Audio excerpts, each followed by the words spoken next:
right, and we're live. So, as promised, let me just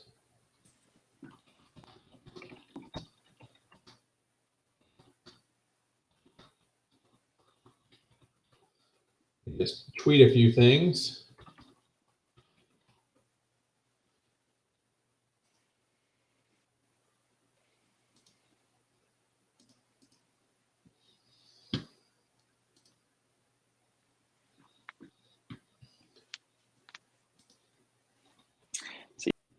Do you think Mizzou will be aimed for two coaches at the end of this football season? What'd you say? So do you think Mizzou will be aimed for two coaches this season, meaning Arkansas, or do you think just one of them will get canned? Like, I think more than just Sam Pittman's getting fired. Yeah, you think the dude at Florida? Napier? No. No.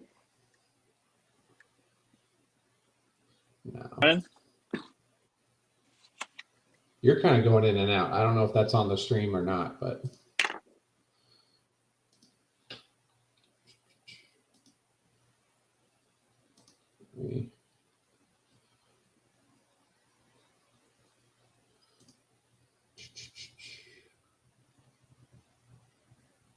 all right, we are live on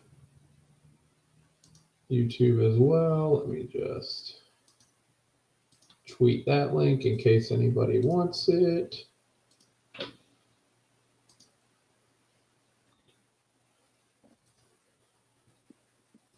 And then we'll hop in.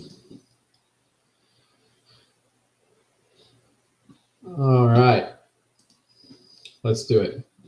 Hey, everybody, this is Joe Langworthy here with my co-host Thomas Woelfel for episode 34 of Tailgate Talk, a 6-column sports podcast. We will be discussing a few things. We have basketball review, basketball preview, football review, football preview, and then, of course, basketball signing day was today, so figured we'd mention that at least a little bit. We'll start with that, I guess. It is National Signing Day today, November 8th, and Mizzou has officially signed the second-rated class in the country. What do you think about that, Thomas? Not too shabby. Yeah. That's obviously a little bit of a surprise that he's having Lee in his coaching tenure. Obviously it's a good start, and when it comes to the recruiting piece, and they know what they want, if you take a look at the very specific traits they're looking at it, obviously when you can get the players that are top 50 guys shape. Yeah. So you are breaking up just a little bit, by the way. I don't know if am I breaking up too on your end? I'll restart this thing. Okay. So pause for technical difficulties as we are, Thomas is going to rejoin. I don't know if anybody's listening live and that was happening to them too, but we'll get him right back in here. Let's see how this works. That seems better already. So, all right, good. I can see you better. Even that too. Good. But hey, it's a live show. So live show. That's the beauty of live shows is you get to live with us through some technical difficulties. But big deal. Getting the second-rated recruiting class. So of course that's 5 guys. It's T.O. Barrett, who is Rivals number 130 ranked player, 3-star guard from Oklahoma. Always good to get kids from Oklahoma that had Oklahoma offers. Can't beat that.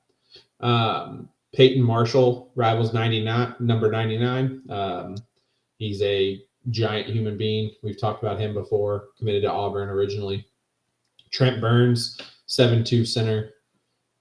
can't teach height. Can't. I don't know what to say about that.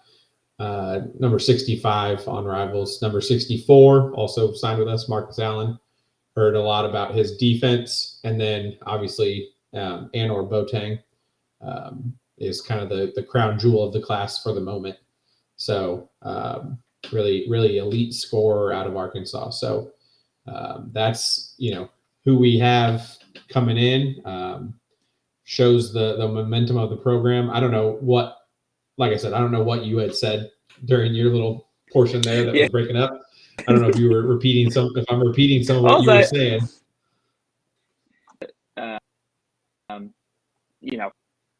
It's a type of player in my mind. Every single one of those,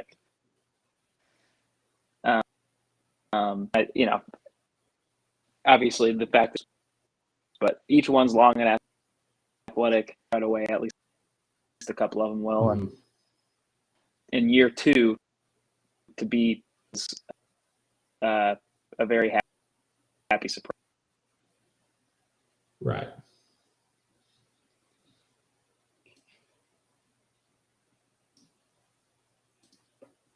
Unfortunately, you broke up there at the end a little bit. I don't know what was going on. I don't know if it's just might not be in the cards today. But yeah, so really, really just good class. We've talked about it before, though, so we're not going to spend a whole lot of time on it unless anybody jumps in here and wants to talk about it.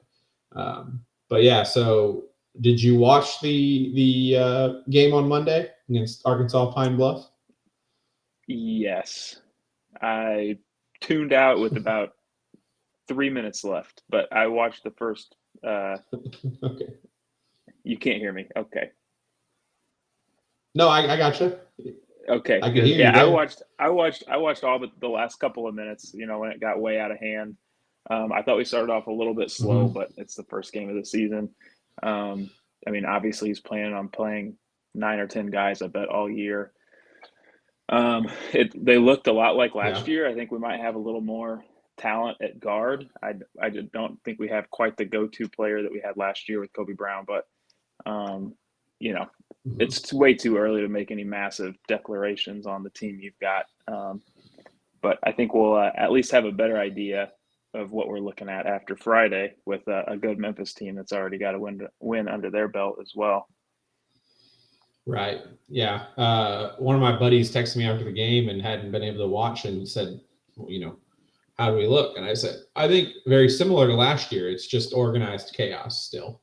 And I think it's just clear that Gates has the system that he wants to run, and that's what we're going to do. And I agree with you that, I think there's more depth of talent this year. I'm not going to say that we're as talented because I don't think, like you said, we don't have a Kobe Brown out there. But, to be fair, I'm not sure we really knew what Kobe Brown was at this time last year. So that's true. Maybe one of these guys, takes over and can become that. And like you said, I think Memphis on Friday will be a big test. Kind of sucks that our big 7'5" guy had to be a real terrible person and play in a tournament, that he didn't get paid for, and got a harsher punishment than the team that had an FBI investigation into their cheating scandal. So, you should have just broken a real law instead of right. a little NCAA rule. Right, he'd be getting $53 million as well. Yeah. So.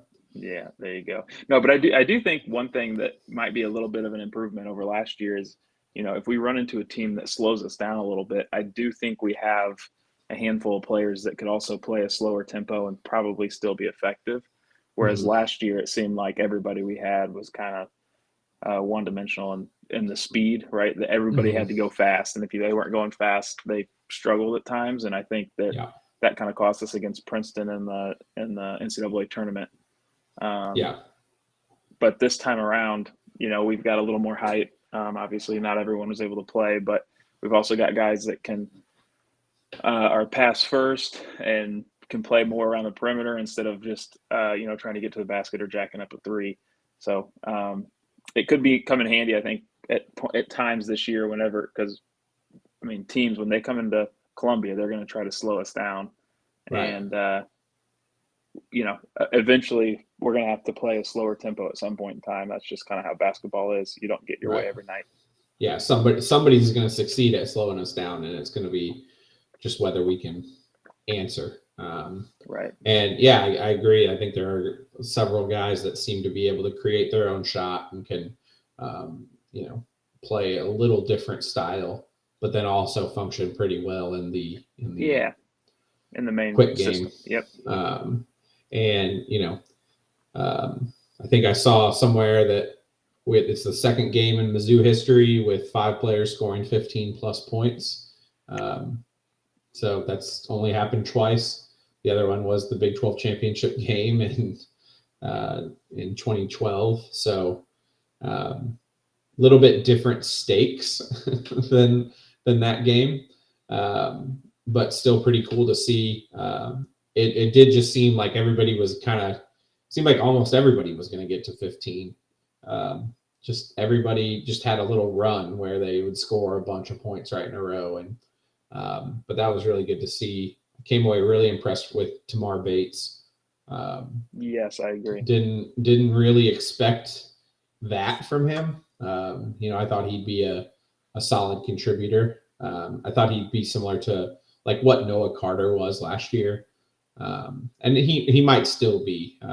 Noah Carter, I think, had a game early in the year last year where he scored like 25, and everybody thought, this guy's going to be real good. And then he's good. I'm not knocking him, but he wasn't that every night. But yeah, I do think Bates is just his style is better set up for kind of Gates' style of play. He is extremely athletic. He clearly wants to get up and down the court, and he's got a quick first step. So, I mean, it could be a situation where he comes over from Indiana and gets plugged into a system that's just a better fit for his skill set. Mm-hmm. And next thing you know, you've got a difference maker. So, right. And he's definitely somebody to keep an eye on. He jumped off the page for me too. And I really liked him and Shaw playing together. I thought they seemed to work well together and kind of feed off of each other pretty well. So thought that was, something that really stood out. Again, hard to have takeaways from Arkansas Pine Bluff. Going to need to see how that continues in this non-con schedule, which we've talked about. It's a little different than last year's. Yeah, it ramps up fast, and got a good Memphis team coming to town, minus Penny Hardaway, who also probably should have just broken real laws. But so it'll be a good test. 8 p.m. SEC Network. I think it should be fun. And I do just want to say, as somebody that was at the game on Monday, the new scoreboard looks legit. The seats are awesome. The new lighting is awesome.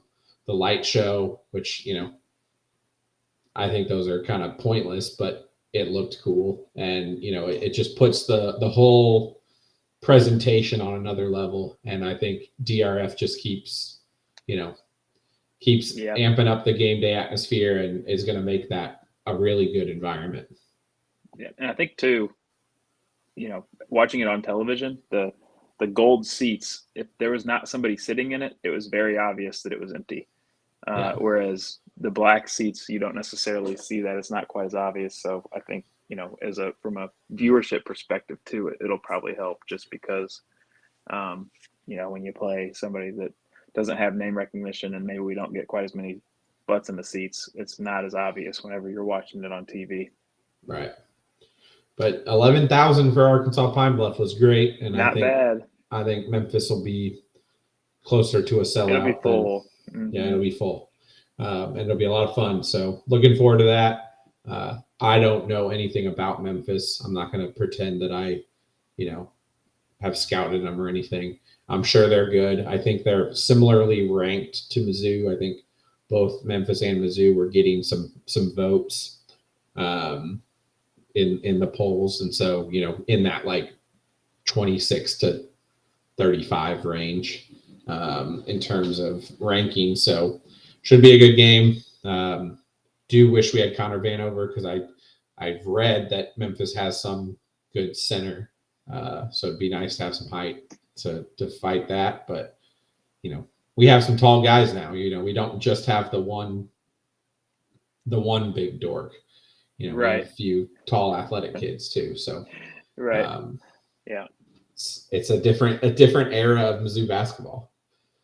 Yeah, if you got 12 guys that can play, right. Yeah, then you're going to be in good shape. So, and it sure seems like they might have that. Yep. So, that's all we have for basketball for now. Like I've said in the past, once basketball season ramps up, we'll talk about it a little more. But for now, we're just going to stick with football because that is, I think what is on people's minds a little more right now. So not to dampen the mood, but we lost again. Yeah, that one hurt. Yeah. That sucked. But hurt more than I thought it was going to. We're playing the number one team in the country. If you go into that confident and cocky, it's not good. You're going to lose more often than not. And, Georgia's won, now 26 in a row. So, everybody loses to them. There's no moral victories, but there's no shame in losing to Georgia. But at the same time, as we saw from some of those stats and that graph with the bar graph that everybody's been sharing this year that I still don't really understand, we could have and maybe even should have won that game. Yeah. It just Georgia's almost like Tiger Woods was when in his prime, where you'd get into Sunday and he wouldn't necessarily beat you, but he'd let you beat yourself, and kind of the the intimidation of the round would take over, and it just seemed like we just made too many mistakes. I didn't feel like Georgia really just they didn't beat the brakes off of us, obviously, but I mean, you take a look at that game and we had every chance to win it. We came out at halftime tied. We were marching down the field and had them really on their heels. We were just about to score, and then of course our center forgets to snap the ball and end up having to settle for a field goal, which those 4 points ended up obviously being crucial with kind of the way the game ended. And obviously the interception just seemed like a weird play. It almost felt like it was the big play that was going to kind of push us over the edge on the season and kind of stamp the year for us. And I think probably a lot of that was just that there's a lot of trust in Brady Cook and his decision making, and he kind of got pressured and made a weird I don't know if it was a poor decision, but it was certainly a poor throw. And of course, if you don't do that, then you still have a chance. And so I don't know, it just seemed like it was death by a thousand cuts. And I think that was probably the most frustrating part, is you get to the end of it and think, well, shoot, if we just, if the center snaps the ball, which, I mean, it was loud there. Obviously I was at the game and it was loud, but 4 of the 5 offensive linemen heard the snap count, and the only one that didn't was the guy that was supposed to snap the ball. So obviously that's a mistake you can't make. The interception, we had a number of, defensively, a number of penalties on third down. Pass interference, I think, was questionable, but got called. And I think that was just, at least for me, that was the most, that's the part that stung, was that you left there thinking, if we would have just made the basic plays, we would have maybe won that game. So, I don't know how you felt about it, but that was kind of the part that stung for me. I mean, if we went in there and they just kicked our butts, then it would be one thing, but it just felt like we had a chance and just couldn't quite do it. Right. I think we had talked about it before the game, where if Georgia played their A game, we're not winning the game, no matter what we do. Georgia didn't play their A game. Georgia probably played a B game or a B plus game. And we had the opportunity to play an A game and beat them. And it was clear that if we played our A game, throughout the game, it was clear that if we were on our game, we could win the game. We could end up victorious. But we played a B- game. We didn't play terrible. I'm not saying we played bad. We made some dumb mistakes, like you said, that, lost us some points and, knocked us down a few grades, but we were in the game, not even playing our best game. And so, again, no moral victories. I'm not making, I'm not saying, look at us, we're so good, we lost. We only lost by 9. Yeah. Right. I'm not saying that, but I am saying that, I think the game was closer than 9 points. Yep. I don't remember exactly how that. What did we do at the end? We kind of threw. Well, we had the ball down 27-21. Which, by the way, if you end up scoring a touchdown on that first drive, it's we're down by a field goal on the But last drive. Anyway, we didn't. So anyway, we needed a touchdown. 4 minutes left, and that's when the interception. That's when the interception happened, and then our defense did a really good job of getting off the field. But I think they maybe picked up two first downs. Interception on the next drive. Yeah. But by then you're down by 2 scores, and you just got to make something happen at that point. So I mean, we had every opportunity to. I don't know if we would have won the game, even if Georgia gets the ball back with a minute and a half left, they might still find a way to score. But, we had the ball with 4 minutes left and a chance to go down and win the game. And at Georgia, that's all you can really ask for. And obviously it didn't work out for us. But, again, that's why it felt like we had a chance to do it. And we had, our offense on the field with a chance to win the game for us, and just couldn't quite get it figured out. Right. And like you said, and we have talked about off stream,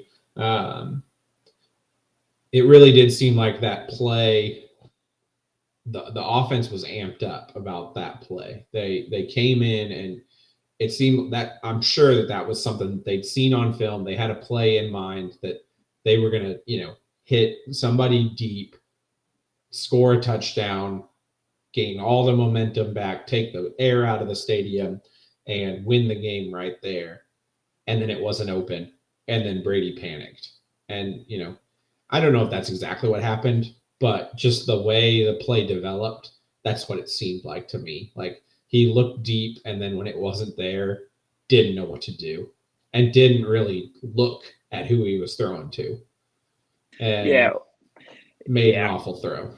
Yeah, and too, if you watch it, he's got a dude coming off the edge, coming to kill him, and so he had to make a decision quick. Yeah, and I think he almost got caught in between, kind of dumping it off versus actually trying to make a throw, and then he ends up just kind of throwing it to nobody, and which ended up being their defensive lineman. So, obviously he wishes he could have that back, but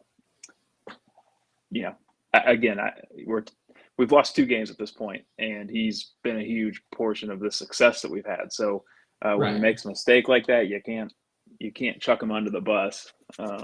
That's not really fair, considering a week before the season started, Mizzou fans were begging for the backup to play. But anyway, it's definitely a tough loss. But look, it's a quick turnaround. We play on CBS again on Saturday, I think, right? Yep, CBS 2:30 against Tennessee. I think it's 13 versus 14 in the college football playoff rankings. I think we're 16th in the AP poll. Is that correct? That sounds right. And they're they're 14th or something. Another kind of crazy stat I saw on Power Mizzou is that this is the first matchup of 2 top 16 AP teams at Faroe since 1979. Yeah, I think I saw that on Twitter.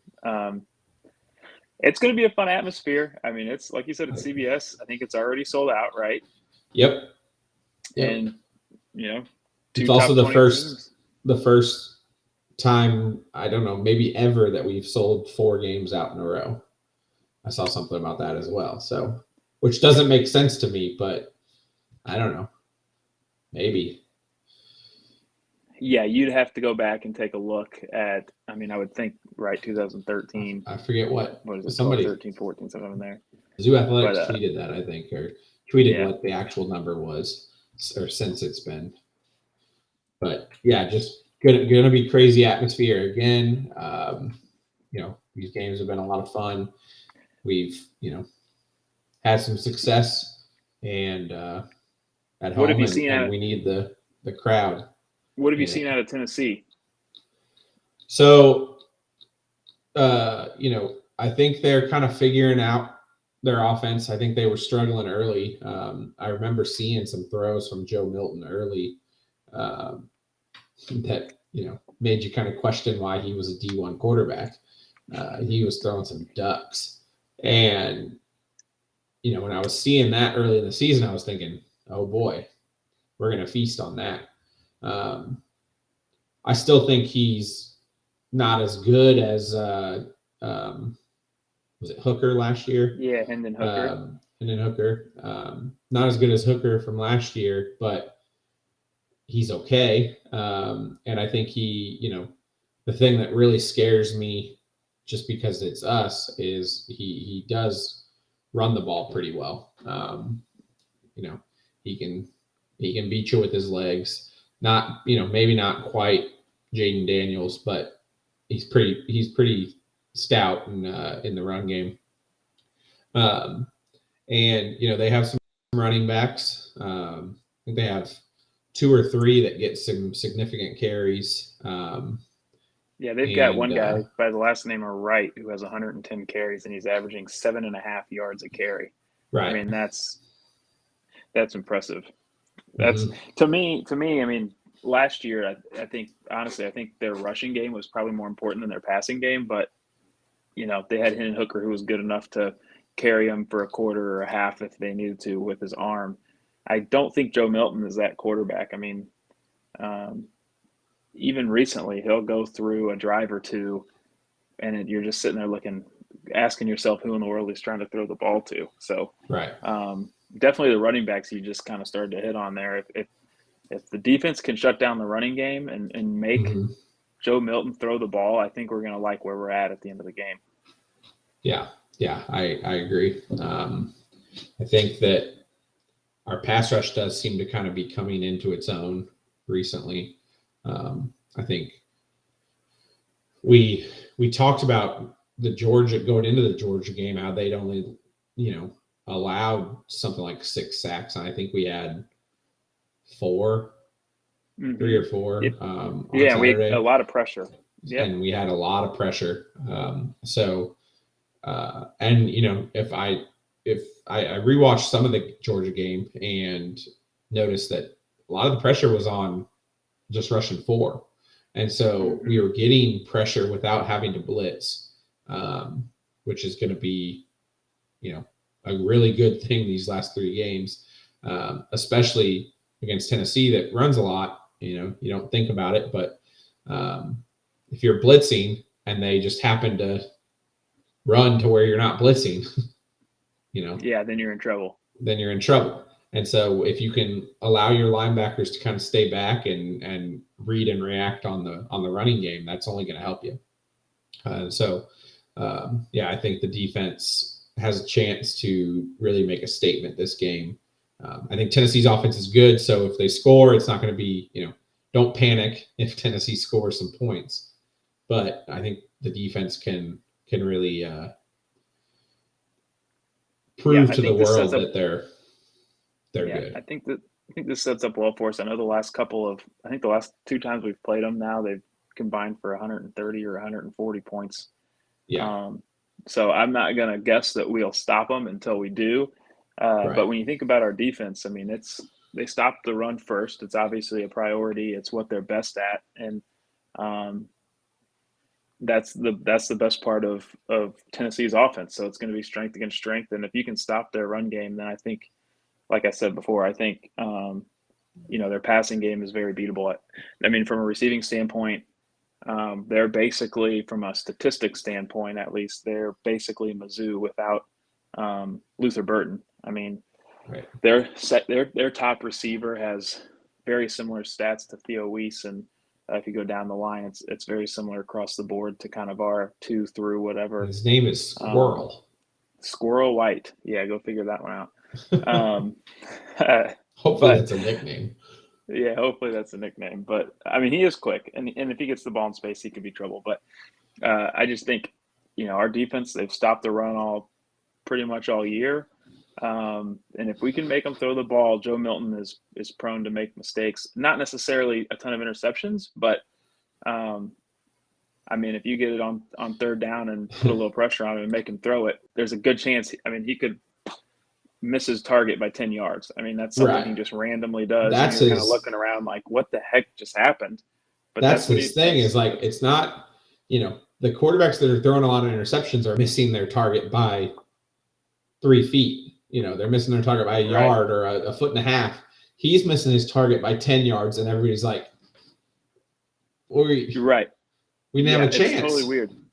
So it's totally weird. He's not throwing a lot of interceptions. He only has 4 interceptions, but Yes. So when you see a throw like that and you're sitting there, during the game saying, man, he's just off today. No, that's just what he does. He'll throw it to the sideline and it'll go into the third row, and that's just a normal throw in the second quarter. That's just what he does. We have a user question. Let's do it. So how many times has Milton been sacked? That is a good question. I don't know for sure. Well, you look that up. I know their defense has 30 sacks on the year. I think they do have a couple defensive ends that are good. One guy has 7 sacks, another has 5. So, from our perspective, that's going to be a big piece. Is our 2 offensive tackles are going to have to keep Brady Cook clean. Mm-hmm. As you're pulling up the sack stats for Joe Milton. Okay. I'm going to guess I'm reading this right. 9 times. If I'm reading this right, 16. 16, okay. Or 15, sorry. I was reading the wrong line. And they have 30 sacks total. Yep, I had that right. So, yeah. He's been sacked 15 times for 100 yards of lost yardage. So, what is that? 2 sacks a game? Not quite. Yeah, not quite 2 sacks a game. So, and you figure they've played some blood donors. So they've played some blood donors, but I mean, a lot of that too is they run the ball more often than they throw it. Right, and by quite a margin. And he's like I said, he's mobile. So always a possibility that he escapes the pressure. So, still important to get pressure on him, though. And I think that, we can do that. Yeah, and he's not going to run like Jaden Daniels. I mean, he's quick, but he's not. Right. Jaden Daniels has a different gear that I don't know if any other quarterback in the country has. So, we should be able to chase him down. I mean, I do think a big piece of this could be whether or not Hopper's fully healthy. I mean, obviously he came in and played at times against Georgia, but you could tell he was not quite himself. So, you don't typically get more healthy as the football season goes along, but hopefully he's healthy enough to be a factor. Right. Yeah. So you were talking about their defense versus our offense. You mentioned their defensive line being pretty good. They have 30 sacks on the year. So that is, 3 or 4 a game, if my math is correct. And so, gotta watch out for that. But I do think that there's opportunity because their secondary is not the greatest, and how they match up with Burden is not ideal for them. Right. Yeah, and we're able to, again, I mean, even against Georgia, we were able to run the ball, especially to the left side. Foster and Delgado do a great job of creating holes for Schrader, and if they're able to do that again against Tennessee, then obviously a fake handoff before a pass is going to give you just a little bit of extra time to find somebody downfield. So, there's no reason why we can't score on them. I would like to see maybe a little bit more from a little more tight end play. It seems like we've gone away from that a little bit the last couple of weeks. But their secondary is very gettable, especially with the weapons we have at receiver. Yeah. So, think it should be a good game. Think we should be able to score a decent amount of points. I'm thinking that we pull this one out. What do you think? Yes, I do. I think we'll win this one. It's one of those deals where we're going to have to bounce back quick. I'm sure they're struggling after last week's loss, but if they can get off to a good start, not necessarily even a winning start, but if we can get off to a good start, then I think we're going to like our chances. So, I don't know if you want to do any predictions, but I wouldn't be surprised if we win by a couple scores, at least 10 points or 14, something like that. Yeah. I was going to predict, the 37 to 24 kind of range. Yeah, I think that's very possible. And I think, again, our defense has been playing much, much better. I know they struggled at times against Georgia, but they gave us every chance to win that game. And right. If they continue to go in the right direction, this is a Tennessee offense that can score points. But if you can slow down their run game, then they can also be stopped. They can be stopped. Absolutely. Yeah. It's not the offense of last year that was going to put up points no matter what. Yeah, we went into that game knowing we were going to have to score 50 to win, and they still scored 60 something. So, it's definitely not that. We didn't score 50, did we?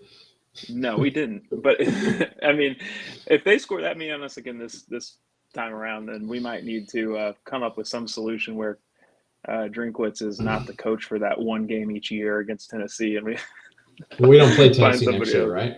Oh, that actually that might be a good point. That might be depending on how it goes Saturday. That might be a welcome change to the schedule. But right. I think we'll win this one. Yeah, I do too, and I think get that much closer to another 10-win season. So I think that's the goal now. Not exactly the floor, but I think anything less than that is going to feel a little bit disappointing at this point. So, yeah, I think you got to find a way to win 9 for sure. Obviously 10 would be great too, but I mean 9 or 10 wins. If we win 2 out of the last 3, then you will not have complaints from me. Yeah, I won't complain, and in 6 months I won't feel bad about it, but in the moment it'll feel a little disappointing. But I think that should be a good weekend.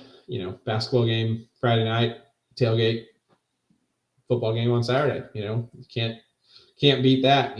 That's the beauty of November football. So should be a good weekend. Hope it's a fun 24 hours. Yep. Yeah. Hopefully the people of Tennessee do not have a fun 24 hours in the state of Missouri. So got that right.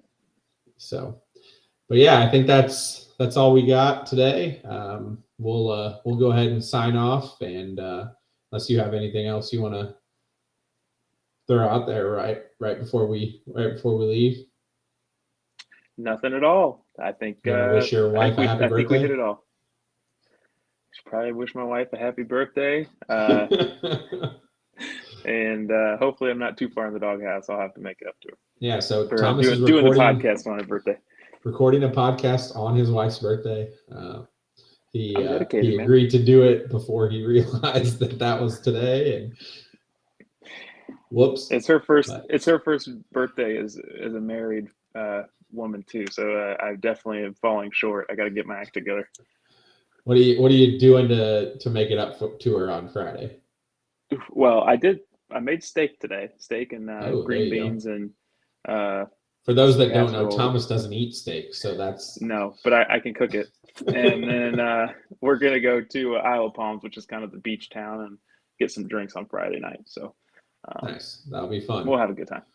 Yeah, well, happy birthday to Katie, and enjoy. But yeah, so that's it for us. Thanks for listening, and thanks to my dad for sending us a question. So, great listener. right. Number one listener right now. But all right. Thanks, everybody.